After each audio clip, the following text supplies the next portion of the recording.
आज इस वीडियो में मैं आपसे एक बहुत ही बिज़ार केस के बारे में बात करने वाला हूं जिसे मैंने पहले कभी डिस्कस नहीं किया, जिसे कैनिबलिज्म के नाम से जाना जाता है। कैनिबलिज्म एक ऐसी इनह्यूमन प्रैक्टिस को कहा जाता है जिसमें कुछ दिमाग से पैदल लोग इंसान का गोश्त खाना पसंद करते हैं, चाहे वो इंसान ज़िंदा हो या मुर्दा। अगर आप थोड़ी सी रिसर्च करेंगे तो आपको पता चलेगा कि इस कैनिबलिज्म की एक्टिविटी को आज भी दुनिया की कई सारी जगहों पर प्रैक्टिस किया जाता है, जिसका जीता जागता सबूत 2012 में हमारे सामने आया था, जब साउथ कोरिया के एक एयरपोर्ट पर मौजूद कस्टम ऑफिसर्स ने एक ऐसे शख्स को गिरफ्तार किया जो कि इंसानी बच्चों की लाश को पीस कर पाउडर बनाकर उनकी स्मगलिंग कर रहा था। इन्वेस्टिगेशन करने पर पता चला कि यह शख्स इस ह्यूमन फ्लेश से बने पाउडर को इस तरह के कैप्सूल्स में भरकर अलग अलग कंट्रीज तक पहुंचाया करता था।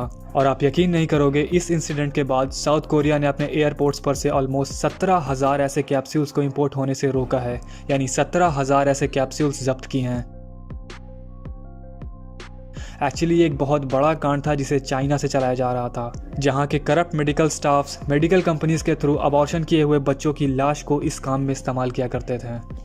पूरी इन्वेस्टिगेशन करने के बाद पता चला कि चाइनीज़ मेडिकल स्टाफ्स इन बच्चों की लाश को अपने घर के रेफ्रिजरेटर्स में रखा करते थे, जिन्हें बाद में क्लिनिक्स में ले जाकर मेडिकल ड्राइंग माइक्रोवेव्स में सूखने के लिए डाला जाता था, ताकि फिर आसानी से उन लाशों को पीस कर पाउडर बनाया जा सके।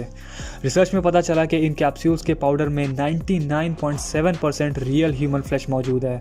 और कमाल की बात तो यह है कि चाइनीज़ गवर्नमेंट को पहले से ही इस स्मगलिंग के बारे में जानकारी थी, लेकिन तब भी इस चीज़ को रोका नहीं जा सका।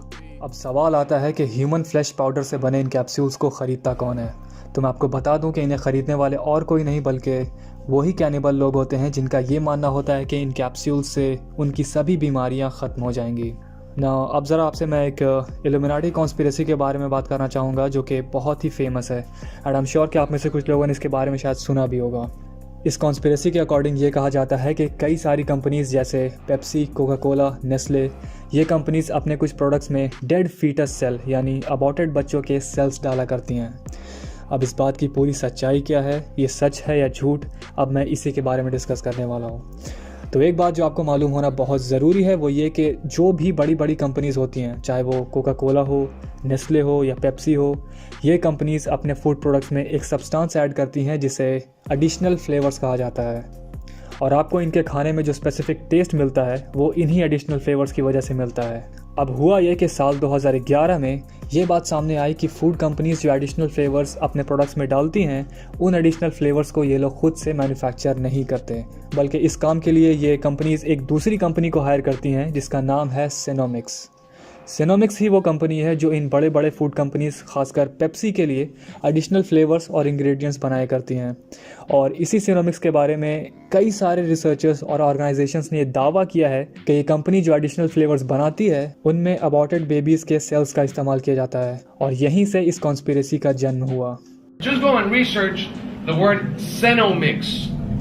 Okay? Cenomix is a transnational company that creates flavor enhancement for products for transnational companies like Pepsi, Kraft, Nestle, Campbell's.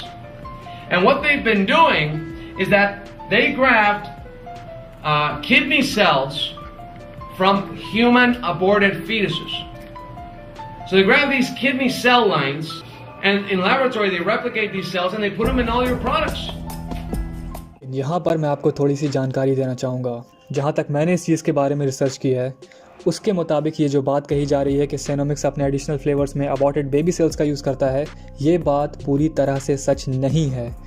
असलियत यह है कि ये कंपनी डायरेक्टली अपने प्रोडक्ट्स जैसे कोल्ड ड्रिंक्स वगैरह में अबॉर्टेड बेबी सेल्स नहीं डालता, बल्कि सिनोमिक्स उन बेबी सेल्स का इस्तेमाल एक आर्टिफिशियल टेस्ट रिसेप्टर बनाने के लिए करता है। अब ये आर्टिफिशियल टेस्ट रिसेप्टर क्या है? तो ये एक ऐसा डिवाइस है जिसे बनाने के लिए सिनोमिक्स अबॉर्टेड फीटस के किडनी के सेल्स का इस्तेमाल करता है, जिसका कोड नेम है HEK293 यानी ह्यूमन एम्ब्रायोनिक किडनी सेल्स।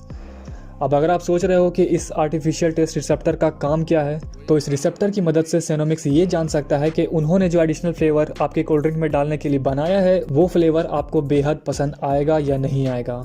और यही वजह है कि आपने देखा होगा कुछ लोग चॉकलेट के एडिक्ट होते हैं, कुछ लोग पिज़्ज़ा के एडिक्ट होते हैं, जिसकी वजह यह है कि ये कंपनीज जानबूझकर उन प्रोडक्ट्स में ऐसे सब्सटेंस ऐड करती हैं जिनकी वजह से आपको उस फूड प्रोडक्ट की लत लग जाए, चाहे फिर वो कोई चॉकलेट हो या कोई कोल्ड ड्रिंक हो। क्योंकि जब आपको इसकी लत लगेगी तभी आप इन्हें बार बार ख़रीदोगे और पैसों से उनकी जेब भरते रहोगे। ये सारा एक बिजनेस प्लान है। अब ज़रा आप जान लीजिए सिनोमिक्स के एक और कांड के बारे में। साल 2015 ये वो साल है जब सिनोमिक्स ने एक स्वीटनेस एनहांसमेंट इंग्रेडिएंट डेवलप किया था जिसे ज़्यादातर डाइट कोल्ड ड्रिंक्स में इस्तेमाल किया जाता है, और इस इंग्रेडिएंट को इंसानों के ब्रेन्स को मैनिपुलेट करने के लिए बनाया गया था, क्योंकि ये इंग्रेडिएंट काम कुछ इस तरीके से करता था कि अगर आपके कोल्ड ड्रिंक में ज़रूरत से कम शुगर भी मौजूद है तब भी वो आपके ब्रेन में ये सिग्नल भेजेगा कि इसमें शुगर नॉर्मल अमाउंट में मौजूद है और आपको उस कोल्ड ड्रिंक में शुगर की कमी का एहसास होगा ही नहीं। अब इससे खतरा यह है कि अगर आप इस तरह के कोल्ड ड्रिंक्स रेगुलरली कंज्यूम करते हो तो जाहिर सी बात है दिमाग के साथ हो रही इस छेड़छाड़ की वजह से आपके ब्रेन तक जा रही सेंसरी नर्व्स को डैमेज पहुंच सकता है। It basically, the ingredient interacts with the taste receptors on the tongue, and what it essentially does is it tricks the brain into thinking that there's actually more sugar than the amount of sugar that's actually in the food.